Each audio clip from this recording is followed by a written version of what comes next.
ಬೆಂಗಳೂರು ಹತ್ತಿರದಲ್ಲೇ ಇರುವ ಈ ಜಾಗಕ್ಕೆ ಸಾವಿರಾರು ಜನ ಬರುತ್ತಾರೆ.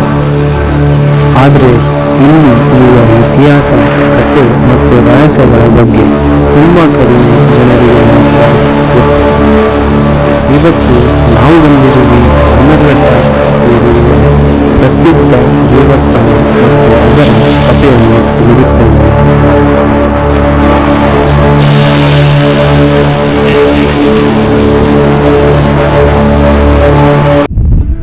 ಸೊ ಹಾಯ್ ನಮಸ್ಕಾರ ಎಲ್ಲರಿಗೂ, welcome back to the new video. So ಇವತ್ತಿನ ಇಂಟ್ರೆಸ್ಟಿಂಗ್ ವಿಡಿಯೋಗೆ ನಿಮ್ಮೆಲ್ಲರಿಗೂ ಸ್ವಾಗತ ಸುಸ್ವಾಗತ.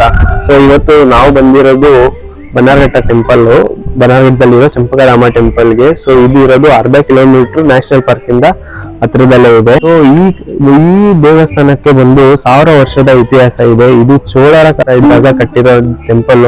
ಸೊ ಇಲ್ಲಿನ ಜನರನ್ನ ವಿಚಾರಿಸಿದಾಗ ಇಲ್ಲೊಂದು ಗೋಪುರ ಕಾಣಿಸಿದೆ. ಈ ಗೋಪುರ ಬಂದ್ಬಿಟ್ಟು 80 ಅಡಿ ಹೈಟ್ ಇದೆ ಅಂತೆ. ಈ ಬನ್ನರ್ಘಟ್ಟದಲ್ಲಿ ನಿಂತ್ಕೊಂಡು ಎಲ್ಲಿ ನೋಡಿದ್ರು ಈ ದೇವಸ್ಥಾನ ಕಾಣುತ್ತಂತೆ. ಸೊ ಇನ್ನೊಂದು ವಿಷಯ ಏನಪ್ಪಾ ಅಂತ ಹೇಳಿದ್ರೆ, ಇಲ್ಲೇ 1.5 ಕಿಲೋಮೀಟರ್ ವಾಕ್ ಮಾಡ್ಕೊಂಡು ಹೋದ್ರೆ ಬೆಟ್ಟದ ಮೇಲೆ ದೇವಸ್ಥಾನ ಕಾಣಿಸುತ್ತೆ. ಅಲ್ಲಿ ಬಂದು ನರಸಿಂಹಸ್ವಾಮಿ ದೇವಸ್ಥಾನ ಕಟ್ಟಿದ್ದಾರೆ. ಸೊ ಅಲ್ಲಿನೂ ಹೋಗೋಣ, ನೋಡೋಣ ಬನ್ನಿ. ಇಲ್ಲಿ ಬನ್ನಿ ತೋರಿಸ್ತೀನಿ ನಿಮ್ಗೆ. ಸೊ ನೋಡಿ, ಅಲ್ಲಿ ಕಾಣ್ತಿದಾರಾ, ಅದೇ ನರಸಿಂಹಸ್ವಾಮಿ ದೇವಸ್ಥಾನ. ಸೊ 1.5 ಕಿಲೋಮೀಟರ್ ಇಲ್ಲಿಂದ ಹಿಂಗೆ ಹತ್ಕೊಂಡು ಹೋದಾಗ ಅಲ್ಲಿಗೆ ರೀಚ್ ಆಗ್ತೀರಂತೆ. ಸೊ ಹೋಗೋಣ, ನೋಡೋಣ ಹೇಗಿದೆ ಏನು ಅಂತ. ಬೆಂಗಳೂರು ಸಿಟಿ ನಾಯ್ಸ್ ಇಂದ ಸ್ವಲ್ಪ ದೂರ ಬಂದರೆ ಈ ಪ್ಲೇಸ್ ಒಂದು ಡಿಫ್ರೆಂಟ್ ವೈಬ್ ಕೊಡುತ್ತೆ. ಮಾರ್ನಿಂಗ್ ಟೈಮ್ ನಲ್ಲಿ ವೆದರ್ ಕೂಡ ಸೂಪರ್ ಆಗಿರುತ್ತೆ. ವೀಕೆಂಡ್ ನಲ್ಲಿ ಫ್ಯಾಮಿಲಿ, ಫ್ರೆಂಡ್ಸ್, ಕಪಲ್ಸ್ ಎಲ್ಲರೂ ಬರುವಂತ ಪ್ರಸಿದ್ಧ ಜಾಗವಾಗಿದೆ. ಮಗ, ಇಲ್ಲಿ ನೀವೇನನ್ನು ಫಸ್ಟ್ ಟೈಮ್ ಬರ್ತಿದ್ದೀರಾ, ಡೆಫಿನೆಟ್ಲಿ ಟ್ರೈ ಮಾಡೋಂಥ ಜಾಗವಿದು. ಈ ದೇವಸ್ಥಾನಕ್ಕೆ ಬಂದ ಕ್ಷಣ ಒಂದು ಕಾಮ್ ಫೀಲಿಂಗ್ ಬರುತ್ತೆ. ಇಲ್ಲಿನ ಆರ್ಕಿಟೆಕ್ಚರ್ ಕೂಡ ತುಂಬಾ ಬ್ಯೂಟಿಫುಲ್ ಆಗಿದೆ.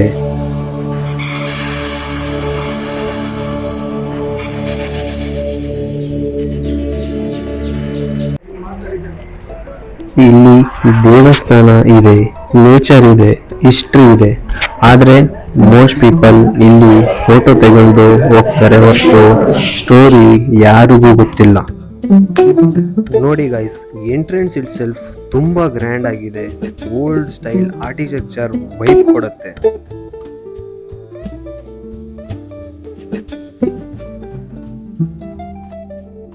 ಈ ದೇವಸ್ಥಾನ ಸ್ಟೋನ್ ಫಿನಿಶಿಂಗ್ ನೋಡಿದ್ರೆ ಹಳೆಯ ಕಾಲದ ವರ್ಕ್ ಮ್ಯಾನ್ ಎಷ್ಟು ಸ್ಟ್ರಾಂಗ್ ಇರ್ತಾರೆ ಅನ್ನೋದು ಗೊತ್ತಾಗ್ತಿದೆ.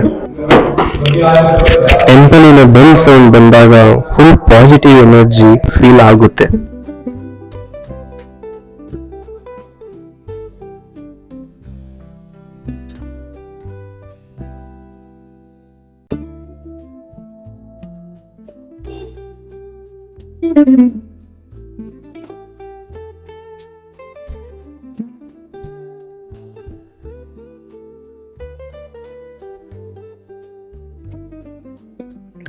ನೋಡಿ, ಇಲ್ಲಿ ಕಾಣಿಸ್ತಾ ಎಲ್ಲ ಮೆಟ್ಲು. ಇಲ್ಲಿಂದ ಜನರು ಹತ್ಕೊಂಡ್ ಹೋಗಿ ಕೊನೆಗೂ ಅಲ್ಲಿರೋ ಮೇಲಿರೋ ನರಸಿಂಹಸ್ವಾಮಿ ದೇವಸ್ಥಾನಕ್ಕೆ ದರ್ಶನ ಪಡೆಯಲು ಹೋಗ್ತಾರೆ.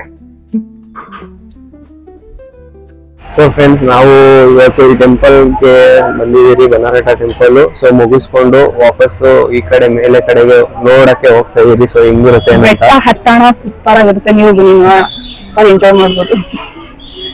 ಇಲ್ಲಿ ಆಕ್ಚುಲಿ ನಾನಂತೂ ಬೆಟ್ಟದ ಮೇಲೆ ಹೋಗ್ತಿದ್ವಾ, ಇವ್ರು ಒಬ್ಬರೇ ಹೋಗ್ತಿರೋದು ಬೆಟ್ಟದ ಮೇಲೆ. ಸೊ ಅವರು ವಿಡಿಯೋ ಮಾಡ್ತಾರೆ ಹೇಗಿರುತ್ತೆ ಮಾಡಿ ನಿಮ್ಗೆ. ಆಕ್ಚುಲಿ ಹೇಳ್ಬೇಕಂದ್ರೆ ಸುಮಾರು ಶೂಟಿಂಗ್ ಗಳೆಲ್ಲ ವಿಡಿಯೋಸ್ ನಡೆಯುತ್ತೆ ಇಲ್ಲೆಲ್ಲ. ಸೀರಿಯಲ್ ಶೂಟಿಂಗ್ ಬೇಕಾದ್ರೆ ನೀವು ನೋಡಿರ್ಬೋದು, ನಾನು ಮುಂದೆಯಿಂದ ಹಾಕ್ತೀನಿ ಹೇಗಿದೆ ಅಂತ. ಆತರ ಸುಮಾರು ಶೂಟಿಂಗ್ ನಡೆಯುತ್ತೆ. ಯಾವ್ಯಾವ ನಡೆದಿದೆ? ಲಕ್ಷ್ಮೀ ನಿವಾಸ ಅಂತ ಸೀರಿಯಲ್ಸ್ ನಾನು ನೋಡಲ್ಲ, ಬಟ್ ಅದೇ ನಡೆದಿದೆ. ನೋಡೋಣ, ತಿರುಗಿಸಿ ಕ್ಯಾಮ್ರಾ ಕಟ್ ಮಾಡ್ಬಿಡು. ನೋಡಿ, ಇಲ್ಲೆಲ್ಲ ಶೂಟಿಂಗ್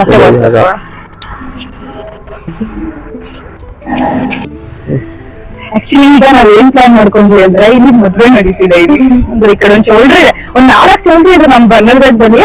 ಯಾರು ಒಂದು ಆಕ್ಚುಲಿ ಸ್ವಲ್ಪ ಚೆನ್ನಾಗಿ ರೆಡಿ ಆಗಿಲ್ಲ, ಯಾರು ನಮ್ಮನ್ನ ಆಚೆ ದಬ್ಬ ಅಂತದಿಲ್ಲ. ಹೋಗಿ ತಿನ್ಕೊ ಬರೋಣ ಪೃಥ್ವಿ, ಇದೊಂದು ಚಾಲೆಂಜ್ ಮಾಡೋಣ. ಇಲ್ಲಿಗೆ ತಿನ್ಕೊಂಡ್ ಬಂದ್ಮೇಲೆ ಬ್ರೇಕ್ಫಾಸ್ಟ್, ಆಮೇಲೆ ಇಲ್ಲಿ ಅನ್ನದಾನ ಕೊಡ್ತಾರೆ. ಆಕ್ಚುಲಿ ಇಲ್ಲಿ ಫುಡ್ ಅಂತೂ 12 ಮೇಲೆ ಅನ್ನದಾನ ಮಾಡ್ತಾರೆ, ಸೂಪರ್ ಆಗಿರುತ್ತೆ. ಅನ್ನ ತುಂಬಾ ಚೆನ್ನಾಗಿರುತ್ತೆ. ಬ್ರೇಕ್ಫಾಸ್ಟ್ ಅಲ್ಲಿ ಮಾಡ್ಕೊಂಡ್ಬಿಟ್ಟು ಆಮೇಲೆ ಇಲ್ಲಿ ತಿನ್ನೋಣ ಅಂತ. ಓಕೆನಾ?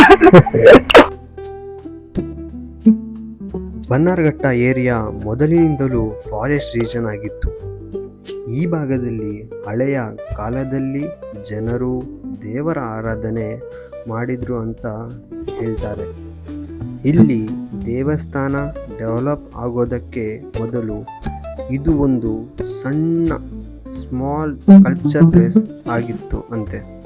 ಲೇಟರ್ ಸ್ಲೋ ಆಗಿ ಪೀಪಲ್ ವಿಸಿಟ್ ಮಾಡಕ್ಕೆ ಸ್ಟಾರ್ಟ್ ಮಾಡ್ತಾ ಅದೆಲ್ಲ ಒಂದು ಫೇಮಸ್ ಆಗ್ತಾ ಬಂತು.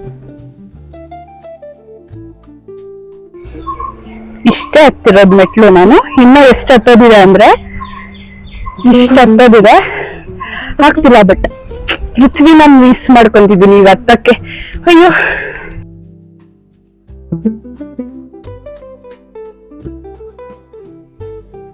ಇಂಟ್ರೆಸ್ಟಿಂಗ್ ಥಿಂಗ್ ಏನಪ್ಪಾ ಅಂದ್ರೆ ಸಿಟಿ ಹತ್ತಿರ ಇದ್ದರೂ ಕೂಡ ಇಲ್ಲಿ ನೇಚರ್ ಫೀಲ್ ಇನ್ನೂ ಹಾಗೇ ಇದೆ.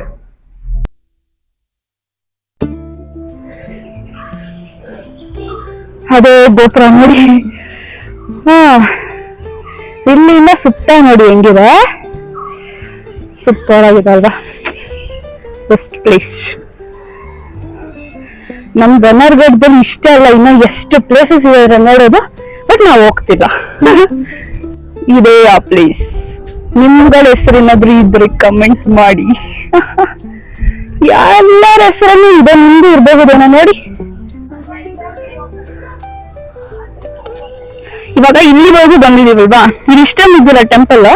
ಅಲ್ಲೊಂದು ಟೆಂಪಲ್ ಇರೋದಾ, ಗೋಪುರ ಇಲ್ಲೊಂದಿದೆ, ಆ ಕಡೆ ಒಂದಿದೆ, ಅಂಡ್ ಮೇನ್ ಬಂದು ಮೇಲೆ ಬಂದ್ರೆ ಇದೊಂದಿದ್ಯಾ. ಇದಿಷ್ಟ ಅಲ್ಲ, ಇದು ಬನ್ನರ್ಘಟ್ಟ ಬಂದ್ಮೇಲೆ ಇಲ್ಲೆಲ್ಲ ಹೋಗ್ತೀವಿ. ಓಕೆ, ಇವಾಗ ಬೇರೆ ಕಡೆಯಿಂದ ಬಂದವ್ರಿಗೆ, ಗೊತ್ತಿಲ್ದಿರೋರ್ಗೆ ಈ ಕಡೆ ಒಂದು ದಾರಿ ಇದೆ, ಅದೊಂದು ಸುವರ್ಣಮುಖಿ ಅಂತ. ಅಲ್ಲಿ ಕಲ್ಯಾಣಿ ಇದೆ, ಅಂಡ್ ಟ್ರಕ್ಕಿಂಗ್ 3 ಕಿಲೋಮೀಟರ್ಸ್ ಮಾಡ್ಬೇಕಾಗತ್ತೆ. ನಡ್ಕೊಂಡು ಹೋಗೋ ಅಷ್ಟು ಆಗಲ್ಲ. ನೀವೊಂದು ಗ್ರೂಪ್ ಜೊತೆ ಬನ್ನಿ, ಮಸ್ತ್ ಎಂಜಾಯ್ ಮಾಡ್ತೀರಾ. ಈ ಕಡೆಯಿಂದ ಸಕ್ಕತ್ತಾದ ಪ್ಲೇಸ್, ಬನ್ನಿ ನೋಡಿ, ವಿಸಿಟ್ ಮಾಡಿ. ಸಮಟೈಮ್ಸ್ ಬೆಂಗಳೂರಿನಲ್ಲಿ ಬ್ಯುಸಿ ಲೈಫ್ ಇಂದ ಹೊರಗೆ ಬರೋದು ತುಂಬಾ ಇಂಪಾರ್ಟೆಂಟ್. ಇಂತಹ ಪ್ಲೇಸಸ್ ನಮಗೆ ಪೀಸ್ ಕೊಡುತ್ತೆ, ಹಿಸ್ಟ್ರಿ ಕೂಡ ಕಲಿಸುತ್ತೆ, ನೇಚರ್ ಕೂಡ ಕನೆಕ್ಟ್ ಮಾಡ್ಕೋತೀವಿ. ಸೊ ನಾನು ಬಂದು ಬೆಟ್ಟ ಹತ್ತಿಲ್ಲ, ಬಟ್ ಆದರೆ ಆ ಫ್ರೀ ಟೈಮಲ್ಲಿ ಇಲ್ಲಿರೋ ಜನರ ಹತ್ರ ಮಾತಾಡಿದಾಗ ಅವರು ಯಾಕೆ ಈ ದೇವಸ್ಥಾನಕ್ಕೆ ಬರ್ತಾರೆ ಅಂತ ಕೇಳಿದಾಗ ಅವ್ರು ಹೇಳಿದ ಒಂದೇ ಮಾತು. ಸೊ ಅವ್ರು ಇಲ್ಲಿ ಬಂದಾಗ ಅವ್ರಿಗೆ ಸಿಗೋ ನೆಮ್ಮದಿ, ಖುಷಿ ಅಂತ ತುಂಬಾ ನೆಕ್ಸ್ಟ್ ಲೆವೆಲ್ ಇರುತ್ತೆ ಅಂತ ಹೇಳಿದ್ರು. ಮೋಸ್ಟ್ ಪೀಪಲ್ ಇಲ್ಲಿ ಜಸ್ಟ್ ಔಟಿಂಗ್ಗೋಸ್ಕರ ಬರುತ್ತಾರೆ, ಆದರೆ ನೆಕ್ಸ್ಟ್ ಟೈಮ್ ನೀವು ಬಂದಾಗ ಈ ಪ್ಲೇಸಿನ ಹಿಸ್ಟ್ರಿ ಕೂಡ ನೆನಪಿರಲಿ. ವಿಡಿಯೋ ಇಷ್ಟ ಆಯ್ತು ಅಂದ್ರೆ ಲೈಕ್ ಮಾಡ್ಕೊಳ್ಳಿ. ಇನ್ನೂ ಇಂತಹ ಬೆಂಗಳೂರು ಎಕ್ಸ್ಪ್ಲೋರ್ ವಿಡಿಯೋ ಬೇಕಂದ್ರೆ ಕಮೆಂಟ್ ಮಾಡಿ, ಸಬ್ಸ್ಕ್ರೈಬ್ ಮಾಡ್ಕೊಳ್ಳೋದು ಮರಿಬೇಡಿ. ನೆಕ್ಸ್ಟ್ ವಿಡಿಯೋದಲ್ಲಿ ಇನ್ನೂ ಇಂಟ್ರೆಸ್ಟಿಂಗ್ ಪ್ಲೇಸ್ ಮತ್ತೆ ತೋರಿಸ್ತೀನಿ. ಬಾಯ್. ನೀನು ಖುಷಿಯಾಗಿರೋ ಮಗನನ್ನು ಕೊಡೋದಕ್ಕೂ ಸೊ ಬೀಳ್ತಿರು, ಹೇಳ್ತಿರು, ಕಲಿತಿರು, ಬೆಳಿತಿರು, ಕಾಲ ಮಾತ್ರ